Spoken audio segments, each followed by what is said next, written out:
Hello guys, आपका स्वागत है मेरे नए चैनल में। आज हम पढ़ेंगे एटॉमिक स्ट्रक्चर, जो कि एक फिजिकल केमिस्ट्री का चैप्टर है।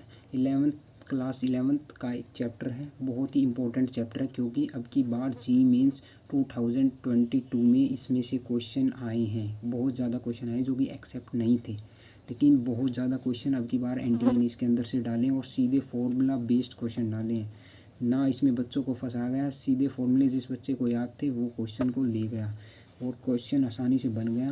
तो इसलिए ये चैप्टर बहुत ही इंपॉर्टेंट है। एनडीए की पूर्ण से देखें या अदर कॉम्पिटिटिव एग्ज़ाम जहाँ पर केमिस्ट्री का रोल रहता है, वहाँ से बहुत इंपॉर्टेंट चैप्टर है। क्योंकि अब की बार क्वेश्चन आए हैं कई कॉम्पिटिटिव एग्ज़ाम में, जैसे कि बिट सेट पिलानी में भी बहुत क्वेश्चन आए थे इसके अंदर। तो आज हम शुरू करेंगे एटॉमिक स्ट्रक्चर, जो कि बहुत ही इंपॉर्टेंट चैप्टर है। तो इस चैप्टर से आपको क्वेश्चन मिलेंगे, एक या दो से क्वेश्चन पक्के मिलेंगे। तो आप बस सिर्फ फॉर्मूला बेस्ड क्वेश्चन मिलेंगे। बस ये क्या है, कम समय में आपको पूरा चैप्टर रिवाइज हो जाएगा और सिर्फ फॉर्मूले बेस्ड है सिर्फ। तो इस पूरी वीडियो को देखना आखिर तक, आपको मज़ा आएगा, ये मैं गारंटी देता हूँ। और आप इसमें से 2 या 3 क्वेश्चन आसानी से बना ले जाएंगे। तो चलो शुरू करते हैं हम एटॉमिक स्ट्रक्चर। तो सबसे पहले हम पढ़ते हैं इसमें इलेक्ट्रोमैग्नेटिक रेडिएशन, जिसमें आपको फॉर्मूले पढ़ने सिर्फ 2। इलेक्ट्रोमैग्नेटिक रेडिएशन में सिर्फ आपको इसके अंदर थ्योरी बताने लायक कुछ है नहीं, वो सब बकवास होती है। हम सीधे इसके ऊपर आते हैं, जो कि आपसे एग्ज़ाम में सीधा पूछा जाएगा। तो वहाँ पर आ जाते हैं हम। तो सबसे पहले हम ये फॉर्मूला होता है C = μ × सी क्या होती है, स्पीड ऑफ लाइट, जिसकी वैल्यू होती है 3 × 10⁸। ये तो सभी बच्चों को याद होती है, कि ये तो 9th क्लास में ही सिखाई जाती है। तो 3 × 10⁸ होती है। μ × म्यू होती है फ्रीक्वेंसी ऑफ लाइट, लैम्डा होती है वेवलेंथ ऑफ लाइट। अगला फॉर्मूला होता है आपके पास वीम नंबर का। क्या होता है, इसको डिफाइन करते हैं फ्रीक्वेंसी के ऊपर बार = 1/λ। फ्रीक्वेंसी के ऊपर बार = 1/λ। तो ये 2 इंपॉर्टेंट फॉर्मूले हैं। सीधे आपको वैल्यू देंगे, आपको पुट कर सीधा निकालना है आंसर। आपको बस क्या होता है, बच्चे फॉर्मूले को रिकॉल नहीं कर पाते हैं एग्ज़ाम में, जिसके कारण उनके क्वेश्चन बन नहीं पाते हैं।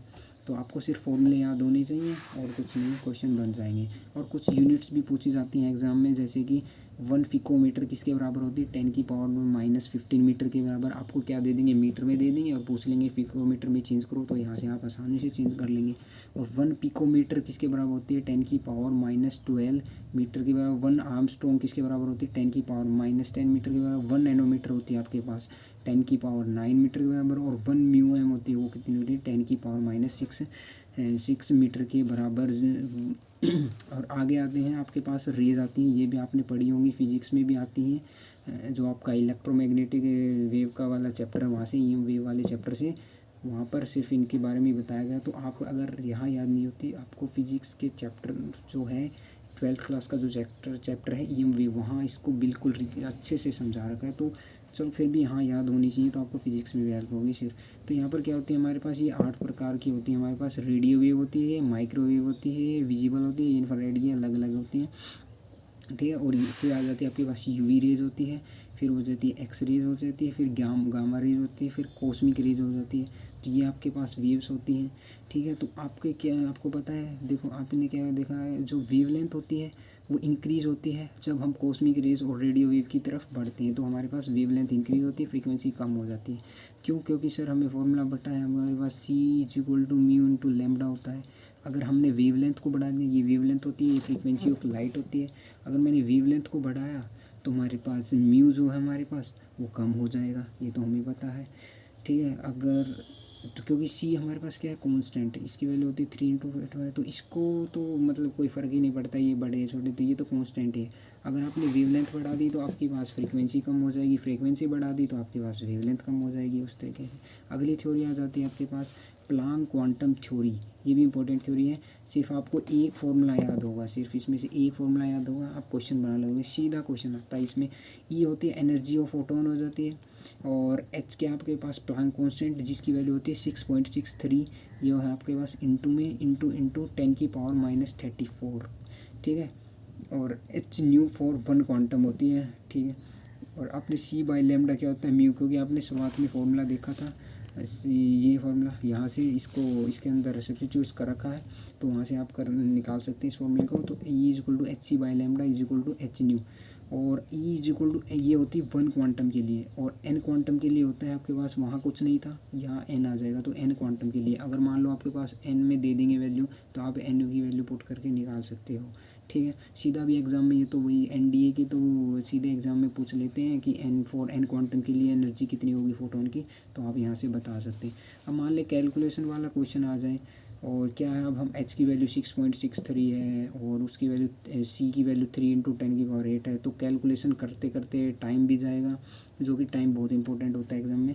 तो उसके बचाने के लिए एक फॉर्मूला और लाया हूँ मैं आपके लिए, जो कि आपको याद होना चाहिए। अगर आपको वेवलेंथ आर्मस्ट्रॉन्ग में दे रखी है, ठीक है, आर्मस्ट्रॉन्ग किसमें होती है, अगर आपने मीटर में चेंज करनी है तो आर्मस्ट्रॉन्ग ये रहा, देखो मैंने बताया था। ठीक है, तो अगर आपको ये आपको क्वेश्चन में गिवन होगी, जो कि आपके पास वेवलेंथ है वो आर्मस्ट्रॉन्ग में गिवन है, तो ये फॉर्मूला लगेगा E is equal to N for N quantum के लिए। अगर ए क्वांटम की बात करें तो ये एन नहीं लगाएंगे हम, अगर एन क्वांटम की बात हो रही तो एन लगाना पड़ेगा।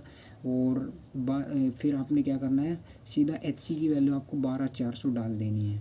एच सी की वैल्यू की जगह आपने यहाँ से एच सी की वैल्यू 12400 डालनी है और इलेक्ट्रॉन वोल्ट में लिखनी है, और लैम्डा आपका आर्मस्ट्रॉन्ग में होना चाहिए। अगर मान लो यहाँ पर आर्मस्ट्रॉन्ग में ना दिया हो, नैनोमीटर में दिया हो, तो नैनोमीटर में दिया होगा तो सिर्फ एक जीरो हटाकर आप 12, ये देखो यहाँ से 12400 लिख दोगे, 1240 लिख दोगे इलेक्ट्रॉन वोल्ट बाय में लैम्डा, अगर आपके पास नैनोमीटर में है। ठीक है, इससे क्वेश्चन आपका आसानी से बन जाएगा। अगला क्वेश्चन आ जाता है आपके पास बोहर थ्योरी का क्वेश्चन। क्या आते हैं बोहर थ्योरी के क्वेश्चन, बहुत ज़्यादा बोहर थ्योरी, मैं कह रहा हूँ अब की बात जी मेंस है, उसमें बहुत क्वेश्चन आए बोहर थ्योरी पर।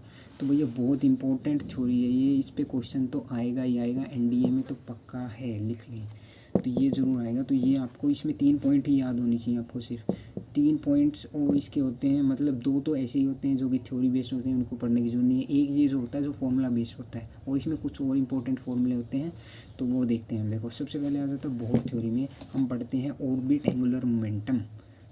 इसमें पहले बोर्स ने इसके बारे में बताया था कि ऑर्बिट एंगुलर मोमेंटम, जो ऑर्बिट एंगुलर मोमेंटम का फॉर्मूला आपने पढ़ा होगा फिजिक्स में, MVR होता है, जहाँ M क्या है, मास है इलेक्ट्रॉन का, V है वेलोसिटी ऑफ इलेक्ट्रॉन, R है रेडियस ऑफ न्यूक्लियस। ठीक है, तो वहाँ से ये निकल कर आया है। तो MVR इज इक्वल टू होता है N, ये है आपके पास H, ये है H, और ये बटे में 2 पाई, तो NH/2 पाई। ठीक है, ये तो आपको कुछ याद करने की जरूरत नहीं है। तो MVR is equal to NH/2 pi होती है, जहाँ पर H की वैल्यू आपको पता है, इसको प्लांक कांस्टेंट कहते हैं, और 6.3 इसकी जो वैल्यू होती है, ये आपको याद होनी चाहिए। सीधा फॉर्मूला का आप अगर आप जी की तैयारी कर रहे हैं तो बहुत ही इंपॉर्टेंट फॉर्मूला है ही है, एनडीए के लिए भी इम्पोर्टेंट हो जाएगा, क्योंकि क्वेश्चन इससे आ रहे हैं भर भर कर।